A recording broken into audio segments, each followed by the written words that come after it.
Hello guys, welcome back to the channel. Today's video is going to be a road to rank 30 league play video where I managed to go 32 and 5, which is absolutely nuts, especially considering I'm using the FFAR, which is a pretty off meta gun at the moment.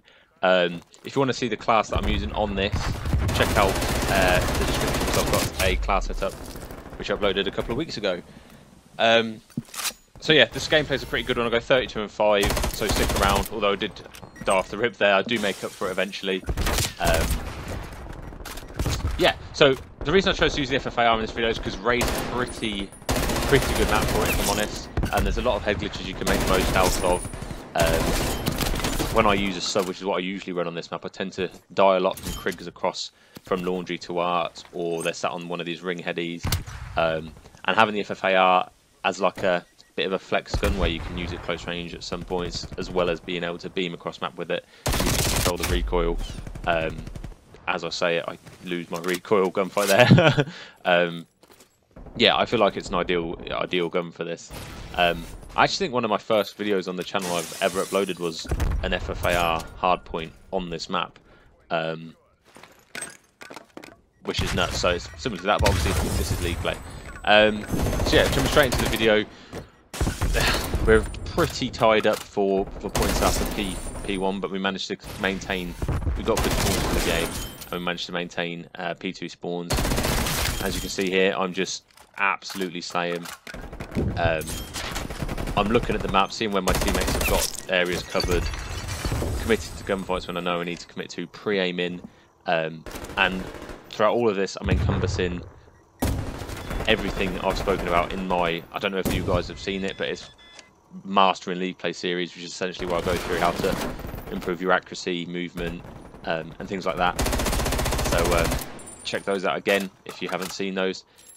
So yeah, I think the key to using the FFAR, which you'll probably see a bit here, is just burst firing rather than just holding it down. Because I don't know whether if you use an FFAR in a private lobby and just spray at a wall without controlling the recoil at all, after 10 or so bullets, you can tell that the recoil goes a bit wonky. So I tend to just do it in bursts rather than completely spraying. It does help control the recoil, and I think that's the case with a lot of guns. Obviously excluding the Krieg, the AK-47, actually, or the XM4. The guns with a bit of a weirder recoil, obviously I do recommend bursting. So yeah, right here, I've spawned relatively near P4, which is the basketball hardpoint, and with 20 seconds left, by the time I get to the garage rotation, they might spawn out, and it's not worth risking them getting to the hill earlier. So you might as well just chalk the 15 seconds we have left on the time, and just set up for new, because you can get a solid 60 out of this hardpoint. It's quite an easy hardpoint to hold if you've got a good setup going. So in the game right now, I'm playing with actually 2 teammates. It's not a full squad, but it's enough to make sure that you've got all the essential lanes locked down. So we've got 1 in money or kitchen, we've got 1 getting hill time, and we've got our random teammate sat at the tree watching like the complete flank. So we've got everyone, all eyes watching. And the last port of call is obviously my teammate in the hill, where he managed to pick up an absolutely lovely 2-piece there. Doesn't get the 3rd, but does enough to just keep them off the time for the time being.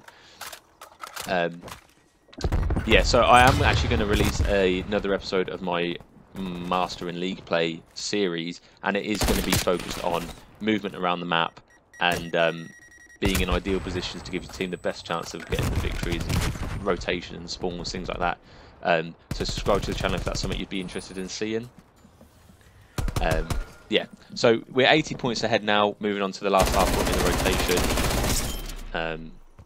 So you can see right there, I stopped shooting halfway through that just to sort of restart the recoil pattern, because I know it would have been a nightmare if I'd have just kept spraying. Who knows where the gun would have ended up going.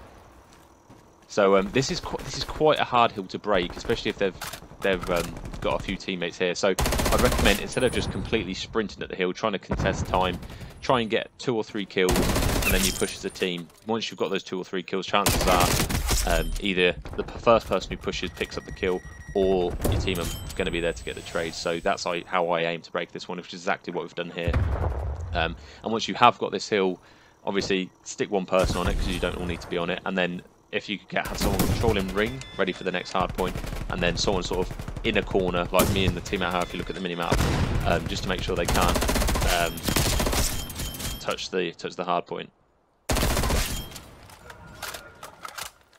So right there, I decided, I know my teammate died from the hill, but instead of jumping on hill and costing my life, I knew someone was in kitchen because of the shots from kitchen, and unfortunately I overlapped my streaks there, but it's not the end of the world. We haven't needed to use it, so it's not like I wasted it completely. Yeah, so instead of jumping on the hill, I thought, you know what, there's only 3 or 4 seconds left. No need to risk my life for that. I'm close to streaks. Let's just wait for the enemy to push, which is exactly what he did, and help me secure my kill streaks. I wouldn't always go for kill streaks. It's very map dependent. For example, checkmate. Kill streaks aren't great, but on this, if you get a hellstorm, on most of the hard points on this map, you're gonna be getting kills. So it's definitely worth doing if you can. So right here, again, keeping an eye on how much time left. The amount, it's one of the biggest mistakes I see when I somehow get into the lower lobbies on League Play, is seeing my team pushing with 15-20 seconds left to the hard point, making us spawn the complete opposite side of the map to the next hill, and we lose the 60 points on the next hill. So if there's one thing you do, check the time left on the hard point. If it's not worth going, if there's 10-15 seconds left, just leave it. It's better things to be doing in that time on such a rotation and getting a good setup for the next hill to secure that 60 points rather than going with the scrap 15 seconds.